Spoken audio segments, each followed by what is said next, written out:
बरसात की वह रात असामान्य रूप से शांत थी।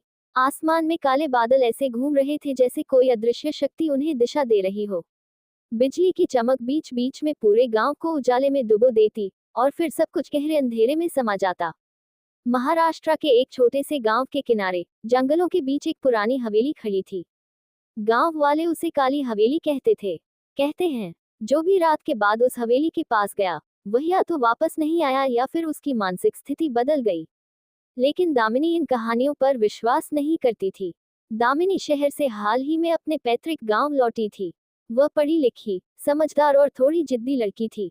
उसकी मां की अचानक मौत के बाद उसे अपने पिता के साथ इस गांव में रहना पड़ा। पहली ही रात दामिनी ने हवेली को देखा। उसकी खिड़की से दूर जंगल के बीच वह हवेली दिखाई देती थी, टूटी खिड़कियां, काले पड़े दीवारें और छत पर उगी जंगली घास। पर सबसे अजीब बात थी, हवेली की एक खिड़की में हर रात हल्की पीली रोशनी जलती थी। पापा, वो हवेली में कोई रहता है क्या? दामिनी ने पूछा। पिता का चेहरा अचानक सख्त हो गया। उस तरफ कभी मत जाना, उन्होंने धीमे स्वर में कहा। वहां सिर्फ मुसीबत है। जितना किसी चीज से मना किया जाए, जिज्ञासा उतनी बढ़ती है। और दामिनी के साथ भी यही हुआ। पहली फुसफुसाहट। उस रात जब दामिनी सो रही थी, उसे अचानक किसी के रोने की आवाज सुनाई दी। धीमी, दर्द भरी, और बिल्कुल उसके कमरे के पास से। वह उठकर बैठ गई। कमरे में कोई नहीं था, लेकिन आवाज फिर आई, मुझे बचाओ। दामिनी का दिल तेज धड़कने लगा। उसने सोचा शायद यह उसका भ्रम है।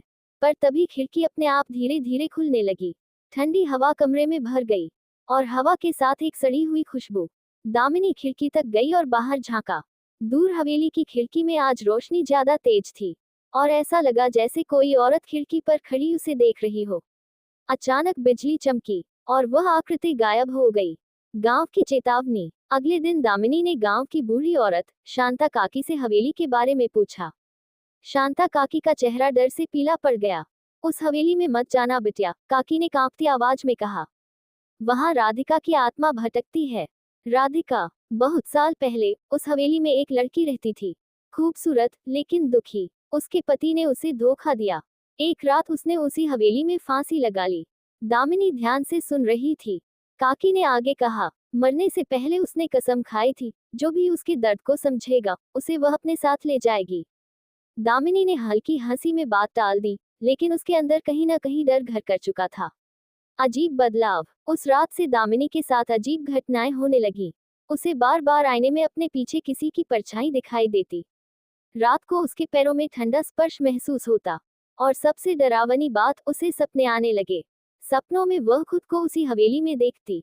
एक लंबा गलियारा, टूटी दीवारें, और सफेद साड़ी में एक औरत जो धीरे धीरे उसकी तरफ बढ़ रही होती। लेकिन हर बार चेहरा दिखने से पहले दामिनी की नींद खुल जाती। पहला सामना। तीसरी रात कुछ ऐसा हुआ जिसने दामिनी की जिंदगी बदल दी। रात के लगभग 2 बजे थे। दामिनी अचानक नींद से उठी। कमरे का दरवाजा खुला हुआ था, जबकि उसने सोने से पहले उसे बंद किया था। धीरे धीरे कदमों की आवाज कमरे में गूंज रही थी, लेकिन कोई दिखाई नहीं दे रहा था। दामिनी का गला सूख गया। तभी आईने में उसे दिखा। उसके पीछे कोई खड़ा था। सफेद साड़ी, बिखरे बाल, और गर्दन अजीब तरीके से झुकी हुई। दामिनी ने डरते हुए पीछे मुड़कर देखा। कोई नहीं था, लेकिन आईने में वह आकृति अभी भी थी, और इस बार वह मुस्कुरा रही थी।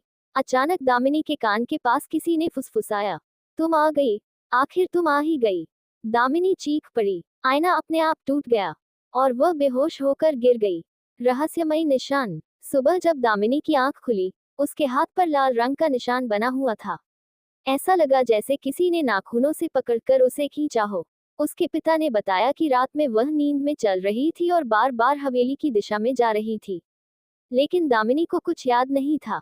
उसने आईने के टूटे टुकड़े देखे, और उनमें उसे एक पल के लिए फिर वही चेहरा दिखाई दिया। इस बार साफ। वह औरत रो रही थी, लेकिन उसकी आंखों में दया नहीं, बदला था। भाग 1 का अंत। अब दामिनी समझ चुकी थी कि यह सिर्फ सपना या भ्रम नहीं है।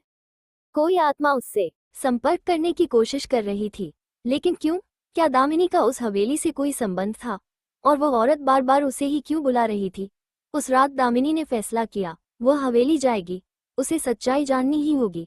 उसे नहीं पता था कि यह फैसला उसकी जिंदगी की सबसे बड़ी गलती बनने वाला है, क्योंकि हवेली में उसका इंतजार सिर्फ एक आत्मा नहीं, बल्कि एक ऐसा रहस्य कर रहा था जो उसकी पहचान, उसके अतीत और उसकी किस्मत सब कुछ बदलने वाला था।